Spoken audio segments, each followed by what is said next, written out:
Halo, Assalamualaikum warahmatullahi wabarakatuh. Nah, teman-teman, pernah tidak mendengar tentang alergi susu? Ya, jadi umumnya alergi susu ini terjadi, itu alergi susu sapi. Nah, kok bisa ya terjadi alergi susu ini?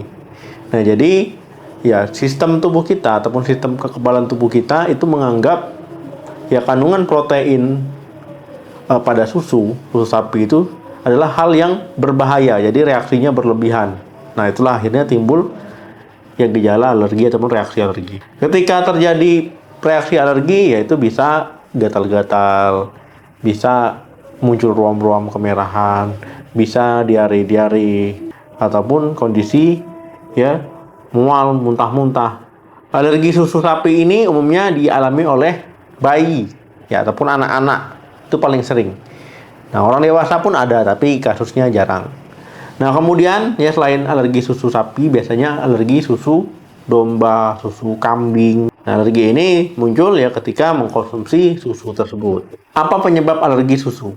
Nah, seperti yang saya jelaskan sebelumnya, jadi sebenarnya sistem kekebalan tubuh kita ini bagus fungsinya ya.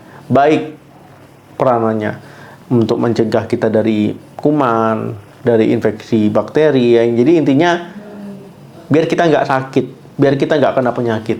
Nah, tapi pada alergi susu sapi tadi, yaitu sistem kekebalan tubuh kita bereaksi secara berlebihan. Sebenarnya tidak berbahaya, tapi dia bereaksi secara berlebihan, akhirnya timbullah reaksi alergi. Ada beberapa faktor resiko yang menyebabkan ya orang tersebut bisa alergi susu. Nah, itu mulai dari yang pertama itu sistem pencernaan bayi itu belum bagus ataupun belum berfungsi dengan baik. Yang kedua, ada riwayat alergi pada orang tua. Ya, misalkan alergi susu juga ya, ataupun asma, ataupun eksim. Yang ketiga, punya alergi pada makanan ataupun minuman lain.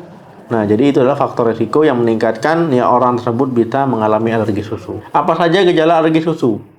Nah, tiap orang itu gejalanya bisa berbeda-beda. Ya, jadi nggak sama ya, tiap A, B, dan C itu nggak sama. Tapi bisa juga sama. Nah, gejala tadi bisa muncul itu beberapa jam setelah mengkonsumsi susu. Ya, bisa cepat, bisa juga agak lama. Gejala yang muncul ya mulai dari bibir ataupun mulut gatal-gatal, bibir atau lidah bengkak, hidung gatal dan berair, sesak napas, kram perut, mata berair, muntah, diare, dan juga mengi. Nah, kemudian alergi susu ini juga bisa berat ya. Itu namanya shock anafilaksis ya. Jadi bisa penurunan kesadaran, bisa sesak napas berat ya, jantung berdebar-debar, tekanan darah turun. Nah, ini kondisi yang emergensi. Nah, kira-kira alergi susu sapi ini perlu ke dokter atau tidak? Jawabannya ya perlu ya kalau seandainya timbul gejala berat. Takutnya nanti terjadi shock anafilaksis ataupun misalkan anaknya rewel ya, anaknya kesulitan bernafas ataupun diare-diare yang banyak, muntah-muntah gitu ya, itu sebaiknya dibawa ke dokter. Bagaimana pengobatan alergi susu? Ya, langkah pertama tentu ya susunya jangan diminum lagi ya ataupun dihentikan, dan juga ditandai jangan sampai di kemudian hari nanti mengulanginya. Kalau pengobatan di rumah sakit ya biasanya diberikan epinefrin ya, tujuannya supaya tidak terjadi anafilaksis. Nah, ataupun bisa diberikan antihistamin injeksi ya, diphenhydramine. Nah, kalau untuk rumahan ataupun di rumah ya bisa diberikan ya CTM ya. Nah, ini adalah antihistamin oral ataupun bisa diberikan cetirizine. Nah, jika memungkinkan diberikan ya dexamethasone ataupun steroid. Untuk CTM dosisnya 3x1 ya, cetirizine 1x1, dexamethasone 3x1.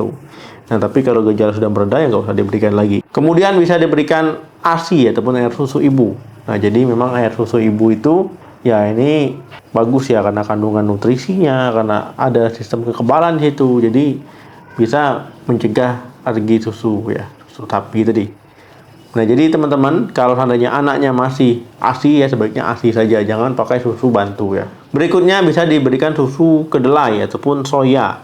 Nah, jadi kalau alergi susu sapi ya bisa diganti dengan susu kedelai ataupun susu soya. Atau ada susu hipoalergenik. Nah, jadi susu ini susu khusus ya, formula khusus dibuat ya pada anak-anak, pada bayi yang alergi susu sapi biasa.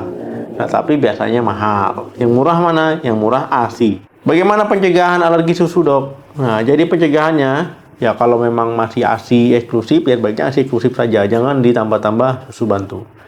Nah kemudian kalau memang ada alergi susu tertentu, ya sebaiknya jangan dikonsumsi lagi, ya, ataupun produk-produk olahan susu, ya, seperti keju, ya, yogurt dan sebagainya, takutnya alergi juga. Nah kemudian kalau seandainya mau beli makanan ataupun minuman, baca label kemasannya, jangan sampai salah. Kemudian bisa bawa bekal, ya, kalau bepergian keluar, ataupun misalkan mau makan di suatu tempat, ya, ataupun di kafe atau dimanapun tempat makan, tanya dulu, ya, ini ada kandungan susu atau tidak. Takutnya nanti ketika dimakan, ya, baik bayi ataupun Anda kalau memang punya alergi sapi, ya, takutnya kena, ya.